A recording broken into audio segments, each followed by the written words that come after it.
Olá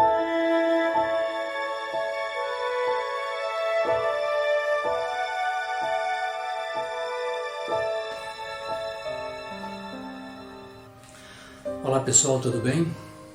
Vamos para mais um encontro e eu gostaria de continuar falando com vocês sobre Jesus Cristo. Hoje eu gostaria de refletir com vocês sobre a sua paixão e morte. O que isso significou para os judeus daquela época? O que esse evento significou também para nós cristãos e como igreja ao longo desses 2000 anos? E também o que significa isso para nós hoje na atualidade. Então vamos refletir um pouco sobre isso, mas antes vamos fazer a nossa oração, invocando o Espírito Santo, como a gente sempre faz, para que a gente tenha um bom entendimento de tudo que for abordado aqui. Vamos iniciar então em nome do Pai, do Filho e do Espírito Santo. Amém. Vinde, Espírito Santo, enchei os corações dos vossos fiéis e acendei neles o fogo do vosso amor. Enviai o vosso Espírito, e tudo será criado, e renovareis a face da terra. Ó Deus, que instruístes os corações dos vossos fiéis com a luz do Espírito Santo, fazei que apreciemos retamente todas as coisas, segundo o mesmo Espírito, e gozemos sempre de sua consolação. Por Cristo e Senhor nosso. Amém. Em nome do Pai, do Filho e do Espírito Santo. Amém. Muito bem, eu gostaria de começar esse encontro de hoje lendo a passagem da paixão, crucificação, e morte de Jesus, conforme o Evangelho de São Lucas, para aí a gente poder seguir com a nossa reflexão. No Evangelho de Lucas está narrado da seguinte forma: enquanto levavam Jesus, pegaram um certo Simão de Cirene, que voltava do campo, e mandaram-no carregar a cruz atrás de Jesus. Seguia-o uma grande multidão do povo, bem como de mulheres que batiam no peito e choravam por ele. Jesus, porém, voltou-se para elas e disse: mulheres de Jerusalém, não choreis por mim, chorai por vós mesmas e por vossos filhos, porque dias virão em que se dirá: felizes as estéreis, os ventres que nunca deram à luz e os seios que nunca amamentaram. Então começarão a pedir às montanhas: caia sobre nós, e às colinas: escondei-nos. Levaram também 2 malfeitores para serem executados com ele. Quando chegaram ao lugar chamado Calvário, ali crucificaram Jesus e os malfeitores, um à sua direita e outro à sua esquerda. Jesus dizia: Pai, perdoa-lhes, eles não sabem o que fazem.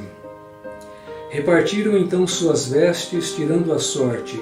O povo permanecia lá olhando, e até os chefes zombavam, dizendo: a outros ele salvou, salve-se a si mesmo, se de fato és o Cristo de Deus, o eleito. Os soldados também zombavam dele, aproximavam-se, ofereciam-lhe vinagre e diziam: se és o rei dos judeus, salva-te a ti mesmo. E acima dele havia um letreiro: este é o rei dos judeus. Um dos malfeitores crucificados insultava-o, dizendo: tu não és o Cristo? Salva-te a ti mesmo e a nós. Mas o outro o repreendeu: nem sequer temes a Deus, tu que sofres a mesma pena? Para nós é justo sofrermos, pois estamos recebendo o que merecemos. Mas ele não fez nada de mal, e acrescentou: Jesus, lembra-te de mim quando começares a reinar. E Jesus respondeu: em verdade te digo, hoje estarás comigo no paraíso. Já era mais ou menos meio-dia e uma escuridão cobriu toda a terra até às 3 horas da tarde, pois o sol parou de brilhar.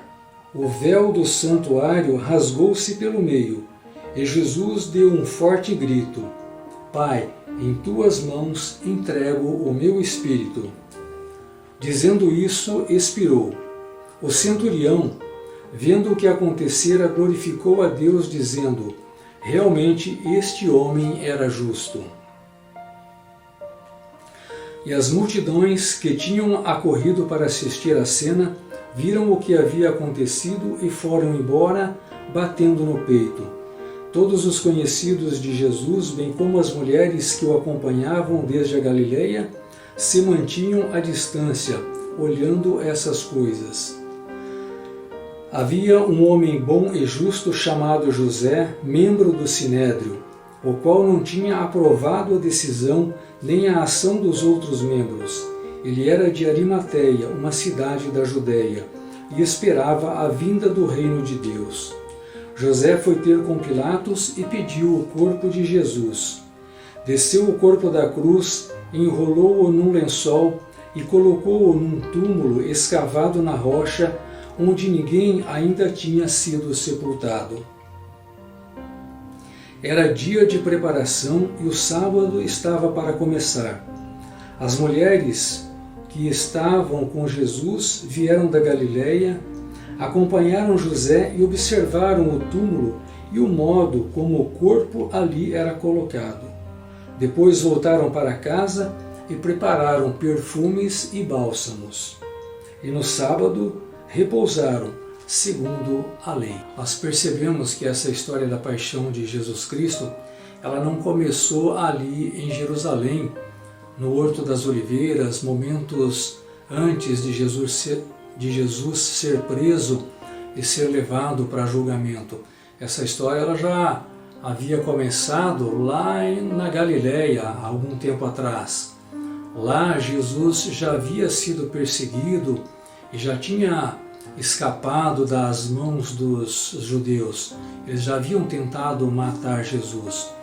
Então, quando Jesus tomou essa decisão de subir para Jerusalém, ele já sabia tudo o que esperava. Ele já conhecia o plano de Deus, o projeto de Deus para com ele e para com a humanidade. Então, quando Jesus chega a Jerusalém, num período de festa, ele chegou no domingo, uma semana antes da festa da Páscoa. Essa festa nós sabemos que ela era realizada todo ano e todos os judeus subiam para Jerusalém para participar dessa festa. Então a cidade estava realmente bastante movimentada, havia muita gente. E essa fama de Jesus já havia percorrido toda a região e quando Jesus chega a Jerusalém, toda essa multidão vai esperar ele na entrada da cidade. Tanto que no domingo de Ramos nós celebramos essa entrada de Jesus em Jerusalém, né? Então nós vemos lá toda a multidão colocando ramos e roupas, né, para que Jesus passasse, recebendo Jesus já como um rei. Aquele povo que esperava um Jesus libertador das mãos dos romanos. Então, essa entrada triunfal de Jesus passa a preocupar e muito o grupo religioso ali em Jerusalém, que ali eram os saduceus. Jesus já havia estado em Jerusalém outras vezes e já havia entrado em confronto com esses fariseus e saduceus. A pregação de Jesus sobre o reino de Deus, a forma como Jesus pregava e criticava a prática da lei pelos judeus, como nós já vimos no encontro anterior, acabou culminando nessa decisão dos judeus em eliminar Jesus. O momento era propício e eles pretendiam dar cabo da vida de Jesus de uma forma bastante discreta, mas acabou acontecendo como relatado ali no Evangelho. Então Jesus se entregou realmente por amor a Deus e por amor à humanidade. Jesus está então em Jerusalém, que é o centro do poder. Ali tem Herodes como rei, é o centro da injustiça, né, das próprias autoridades religiosas, é o centro da violência, porque ali está a dominação dos romanos. Então isso tudo acaba se chocando, né? E acaba culminando no julgamento, na farsa do julgamento e na condenação de Jesus. Então Jesus passa por um julgamento das autoridades religiosas, mas como eles não tinham perante os romanos autoridade para condenar alguém à morte, era aos romanos que cabia essa autoridade, eles acabaram levando Jesus para Pilatos. E aí nós conhecemos a história. Pilatos lava as mãos, não vê nele motivo algum para condenação e devolve para as autoridades religiosas, que acabam tramando a crucificação de Jesus. É importante nós abrirmos um parênteses aqui para refletir sobre a noite em que Jesus foi preso. Ele foi para um lugar chamado Jardim das Oliveiras com 3 de seus amigos, de seus discípulos. E lá realmente ele começou a sentir medo, angústia. Em outros momentos da sua vida, ele também se retirou para ficar só com Deus em oração. Mas aqui ele não queria estar só. Pediu amparo e proteção junto aos seus amigos. Houve a oração de súplica no momento da angústia. Pai, se for possível, afasta de mim esse cálice. Havia um certo temor à frente de tudo aquilo que ia acontecer. Parecia que havia uma ruptura com Deus. Deus não ouvia a sua prece. Jesus já estava começando a se sentir abandonado. Mas mesmo assim Jesus disse: mas seja feita a sua vontade e não a minha. O abandono de Deus foi o cálice não afastado. O silêncio de Deus frente à sua oração representou mais que um silêncio de morte. O outro acontecimento se dá na cruz. Novamente trata-se de uma prece, ou melhor, até de um brado. Meu Deus, por que me abandonastes? Trata-se realmente de um grito de um abandonado. Cristo apaixonado e amoroso, Cristo perseguido, Cristo solitário, Cristo injuriado, Cristo que sofre no abandono de Deus é nosso irmão. O amigo a quem podemos confiar tudo, porque ele conhece tudo e sofreu tudo aquilo que pode nos atingir. O acontecimento da cruz abalou toda a expectativa que os discípulos tinham em seu mestre. Aquele que pregava o amor, a justiça, a libertação, estava agora suspenso, imóvel, morto numa cruz. Era o sinal da vergonha, do fracasso e do abandono. No entanto, esta compreensão do evento da cruz vai se transformando numa esperança na medida em que o véu do templo se rasga, deixando transcender o mistério salvífico escondido na cruz. A cruz passa a ser o centro de toda a teologia cristã. Todas as manifestações cristãs sobre Deus, a criação, o pecado e morte, estão assinalando o crucificado. Todas as afirmações cristãs sobre a história, a igreja, fé e santificação, o futuro e a esperança vivem no crucificado. Não se trata mais de imaginar um Deus passivo e conformado com a cruz e o sofrimento, mas um Deus fiel e solidário, que entrega o seu Filho à humanidade, por amor, a ponto de respeitar todas as consequências da sua entrega. O Filho se entrega por amor profundamente ao plano do Pai e vai até as últimas consequências para confirmá-lo. Há uma separação de pessoas, mas existe uma união pela entrega que é proporcionada pelo Espírito Santo. O que aconteceu na cruz de Jesus deve ser entendido de forma trinitária, pois o Filho sofre ao morrer e o Pai sofre a morte do Filho e também o Espírito Santo está presente como amor vivificante.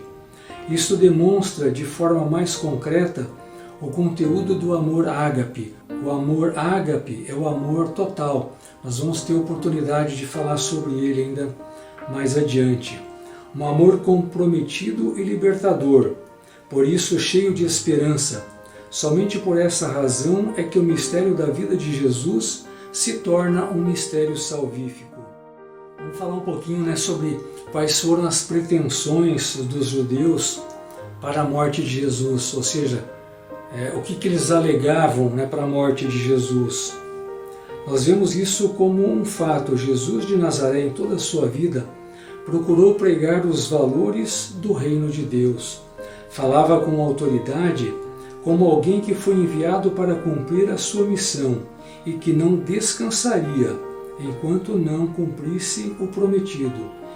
Jesus vem com o intuito de salvar, de reunir toda a humanidade, o que sempre fez parte do plano salvífico de Deus. Jesus viu a sua morte a partir de certo momento inevitável, como um sinal da verdade de sua palavra. Assumiu toda a missão do Pai a ponto de dar a própria vida por ela, fato que fracassa, pois mesmo antes da morte já havia sido abandonado por seus discípulos. Jesus não sofreu a pena judaica prevista para os casos de blasfêmia, que era o apedrejamento. Ele foi crucificado pelas forças da ocupação romana. O papel de Pilatos no que diz respeito à condenação de Jesus à morte deve ter sido maior do que o que é relatado. Fato diminuído nos evangelhos para não pôr em risco as pequenas comunidades cristãs de origem romana. Ou seja, mesmo com toda a crueldade que a gente vê narrado nos evangelhos, acredita-se ainda que tudo isso foi diminuído porque eles sabiam dos destinatários desses escritos e eles não queriam, de certa forma, apavorar eles e fazer com que eles, por conta dessa violência, acabassem desanimando ou desistindo da fé cristã. Apenas a pretensão de Messias não era delito de morte. A morte de cruz era uma morte vergonhosa que se destinava a escravos e rebeldes, nunca para cidadãos romanos. Era considerada a pena de morte mais cruel e vergonhosa. A crucificação de Jesus precipitou mais ainda os discípulos numa crise extrema. Para a opinião das autoridades judaicas, Jesus estava desmascarado como falso mensageiro de Deus. Isso tinha de refletir sobre os discípulos que fogem, ficando um pequeno grupo de mulheres e alguns simpatizantes. Aqui a gente percebe que a intenção dos judeus a entregar Jesus à morte e morte de cruz tinha duas conotações. Uma realmente era eliminar Jesus e a outra era fazer isso da forma mais violenta possível para mostrar para os seus seguidores o que aconteceria com aqueles que insistissem nessa pregação do reino, naquilo que Jesus havia pregado. Então realmente isso desestimulou muita gente naquela época a seguir a pregação de Jesus, os ensinamentos deles, os ensinamentos dele. Foi somente após o Pentecostes, após realmente o Espírito Santo descer sobre os seus apóstolos, os seus discípulos, é que eles criaram a coragem, a motivação para dar continuidade nesse projeto. A morte de Jesus na cruz para os seus discípulos traduziu-se numa catástrofe que dificilmente se pode imaginar. Nós nunca teremos ideia do que se passou verdadeiramente nos seus corações. A sua fé despertada em Jesus Cristo e suas esperanças vieram depois com as aparições de Jesus, A partir do momento que eles perceberam que Jesus realmente havia ressuscitado, e isso a gente vai ver no próximo encontro, é que realmente eles tomaram conta do que havia acontecido, do poder de Jesus Cristo, do poder de Deus, do projeto de Deus para com a humanidade. E para a nossa fé, para a nossa vida de hoje, o que é importante nessa reflexão toda? É a novidade proposta por Jesus e a consequência da sua pregação sobre o reino. Como que nós relacionamos a nossa vida diante disso tudo? O abandono de Jesus na cruz. Nós também às vezes não nos sentimos abandonados diante das nossas dificuldades. É importante trazermos isso para a nossa realidade. Muitas vezes nós também nos sentimos abandonados. Quantas vezes diante das nossas dificuldades nós nos colocamos em oração e nós ficamos às vezes com a impressão de que Deus não ouve.